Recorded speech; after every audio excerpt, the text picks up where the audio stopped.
Yes madam, ತಾವು ಹೇಳೋ ಪ್ರಕಾರನೇ ಅದು ಅಕ್ಷಮ್ಯ ಅಪರಾಧ. ತಾವು ದೂರು ಕೂಡ ಕೊಟ್ಟಿದ್ದೀರಿ ಕಾನೂನು ಪ್ರಕಾರ. ಯಾಕಂದರೆ ಈಗ ಅಂತಿಮವಾಗಿ ನಿಮ್ಗೆ ಉಳಿದ್ರು ಕಾನೂನು ಹೋರಾಟ, ಅಲ್ಲಿ ನೀವು ಯಾಕಂದರೆ ತಮಗಾದ ನೋವಿಗೆ ಒಂದು ಪರಿಹಾರವನ್ನು ಕಂಡುಕೊಳ್ಬೇಕು ಅನ್ನುವಂಥದ್ದು. ಜೊತೆಗೆ ಆ ನಂತರದಲ್ಲಿ ಎಲ್ಲವನ್ನೂ ಕೂಡ ಬೆಳವಣಿಗೆ ಏನೇನಾಯಿತು, ಅವ್ರು ರಾಜಕೀಯ ತಿರುವುಗಳನ್ನ ಪಡ್ಕೊಳ್ತು, ಅವ್ರನ್ನ ರಾತ್ರಿ ಎಲ್ಲ ಓಡಾಡಿಸಿದ್ರಂತೆ, ಅಲ್ಲೆಲ್ಲೋ ಇದು ಮಾಡಿದ್ರಂತೆ, ಎಲ್ಲವನ್ನೂ ಕೂಡ ಲಕ್ಷ್ಮೀ ಹೆಬ್ಬಾಳ್ಕರ್ ಅವರು ಅವರ ಸಹೋದರ ಹ್ಯಾಂಡ್ಲ್ ಮಾಡಿದ್ರು, ಅವರ ಡೈರೆಕ್ಷನ್ ಮೇಲೆ ಎಲ್ಲವೂ ನಡೀತು ಅನ್ನುವಂಥ ಆರೋಪಗಳು. ಯಾವುದೇ ಕಾರಣಕ್ಕೂ ಕೂಡ ನಾನಾಗಲಿ ನನ್ನ ಸಹೋದರ ಆಗಲಿ ಈ ಘಟನೆ ನಂತರ ನನ್ನನ್ನು ಸಂಭಾಳಿಸೋದೇ ನನ್ನ ಸಹೋದರನಿಗೆ ಜಾಸ್ತಿ ಆಗಿತ್ತು. ನಮ್ಮ ಕ್ಷೇತ್ರದ ಜನರನ್ನು ಸಂಭಾಳಿಸೋದೇ ನನ್ನ ಸಹೋದರನಿಗೆ ಜಾಸ್ತಿ ಆಗಿತ್ತು. ಅಂಥದ್ರಲ್ಲಿ ಇದನ್ನೆಲ್ಲ ನಾವು ಮಾಡಲಿಕ್ಕಾಗತ್ತಾ?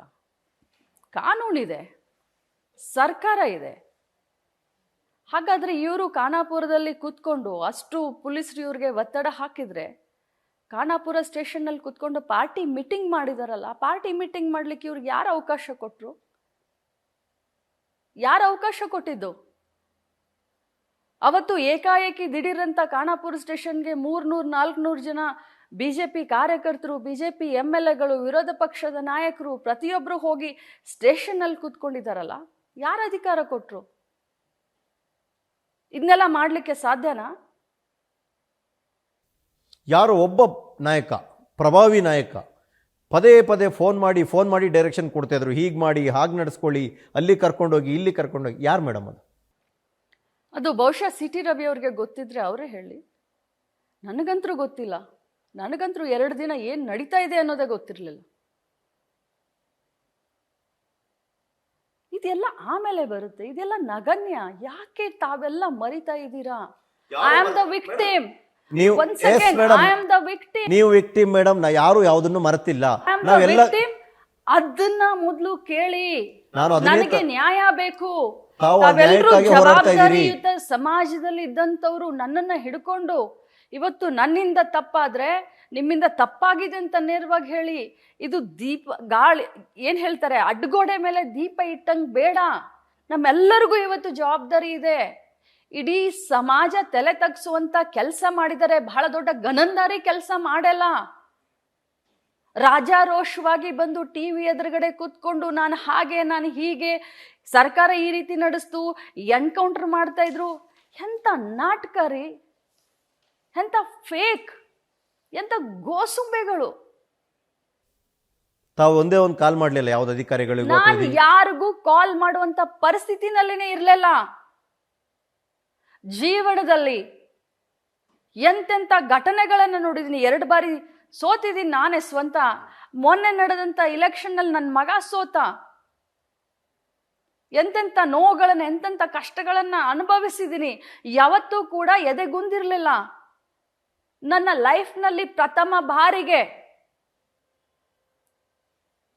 ನನಗೆ ಶಾಕ್ ಆಯ್ತು. 2 ದಿನ ಬೇಕಾಯಿತು ಸುಧಾರಿಸ್ಕೊಳ್ಳಿಕ್ಕೆ. ಇವ್ರಿಗೆ ಹೆದರಿ ಅಲ್ಲ, ಇಂಥ ಸಾವಿರಾರು ಜನ ಬರಲಿ ನೋಡ್ಕೊಳ್ಳೋಣ, ರಾಜಕಾರಣದಲ್ಲಿದ್ದೀನಿ. ಆದ್ರೆ ಆ ಪದ ಇದೆಯಲ್ಲ, ತಮಗಾದ ನೋವು, ಅದು ಆ ನೋವು, ಆ ಪದ ಬಿಡ್ರಿ. ರಾಜಕಾರಣ ಒಂದ್ ಕಡೆ ಇರ್ಲಿ, ಆ ಪದವನ್ನ ಬಳಸಿದ್ದು ಸರಿನಾ? ಒಬ್ಬ ಜವಾಬ್ದಾರಿ, ಒಬ್ಬ ಮಾಜಿ ಮಂತ್ರಿ, ರಾಷ್ಟ್ರೀಯ ಪಕ್ಷದ ಮಾಜಿ ಜನರಲ್ ಸೆಕ್ರೆಟರಿ ಜೈ ಶ್ರೀರಾಮ್ ಅನ್ನೋರು, ದತ್ತಮಾಲೆಯನ್ನ ಹಾಕುವಂಥವ್ರು, ದತ್ತಪೀಠಕ್ಕೆ ಹೋಗುವಂಥವ್ರು, ದತ್ತ ಮಹಾರಾಜರ ಬಿಡ್ತಾರ? ಅವ್ರಿಗೆ ನಂಬಿಕೆ ಇದೆಯಲ್ಲ ದೇವ್ರ ಮೇಲೆ. ನನಗೂ ನಂಬಿಕೆ ಇದೆ. ಒಂದು ಕೆಲಸ ಮಾಡಿ, ಅವ್ರ ಈ ಮಾತನ್ನ ಅಂದಿಲ್ಲ ಅಂತಂದ್ರೆ, ನಾನು ಧರ್ಮಸ್ಥಳದ ಮಂಜುನಾಥನ್ಗೆ ಬಹಳ ನಡ್ಕೊಳ್ತೀನಿ. ದೇಶದಲ್ಲಿರುವಂಥ ಎಲ್ಲ ದೇವರುಗಳಿಗೆ ಬಹಳ ನಡ್ಕೊಳ್ತೀನಿ. ಧರ್ಮಸ್ಥಳ ಮಂಜುನಾಥನ ಮೇಲೆ ಆನೆ ಮಾಡಲಿಕ್ಕೆ ನಾನು ಕುಟುಂಬ ಸಮೇತ ಬರ್ತೀನಿ. ಅವರು ತಮ್ಮ ಧರ್ಮಪತ್ನಿಯನ್ನು ಕರ್ಕೊಂಡು ಧರ್ಮಸ್ಥಳಕ್ಕೆ ಬರಲಿ. ಧರ್ಮಸ್ಥಳನ ಮಂಜುನಾಥನ ಆನೆ ಮಾಡಿ ನಾನು ಹಾಗೆ ಅಂದೆಲ್ಲ ಅಂತ ಅವ್ರು ಹೇಳಿ, ನಾನು ಅವ್ರಿಗೆ ಇದನ್ನು ಕೇಳ್ಕೊಳ್ತೀನಿ. ಧರ್ಮಸ್ಥಳದಲ್ಲೇ ನಿಜವಾದ, ಯಾಕಂದರೆ ನನಗೆ ದೇವ್ರ ಮೇಲೆ ನನಗೆ ವಿಶ್ವಾಸ ಇದೆ. ಚಿಕ್ಕಮಂಗ್ಳೂರು ತುಂಬ ಹತ್ತಿರ ಆಗುತ್ತೆ ಧರ್ಮಸ್ಥಳ. ಈ ರಾಜ್ಯದಲ್ಲಿ ಏನೇ ನಡೆದ್ರು ಧರ್ಮದಿಂದ ನಡಿಬೇಕು ಅನ್ನುವಂಥ ವಿಶ್ವಾಸ ಧರ್ಮಸ್ಥಳದ ಮಂಜುನಾಥನ ಮೇಲೆ ನಾವೆಲ್ಲ ಇಟ್ಕೊಂಡಿದ್ವಿ. ಬರಲಿ ಅವರು ಧರ್ಮಸ್ಥಳಕ್ಕೆ, ನನ್ನನ್ನೆಲ್ಲ ಕುಟುಂಬ ಸಮೇತ ನಾನು ಧರ್ಮಸ್ಥಳಕ್ಕೆ ಬರ್ತೀನಿ. ಡೇಟು ಟೈಮು ಅವ್ರು ಫಿಕ್ಸ್ ಮಾಡಲಿ.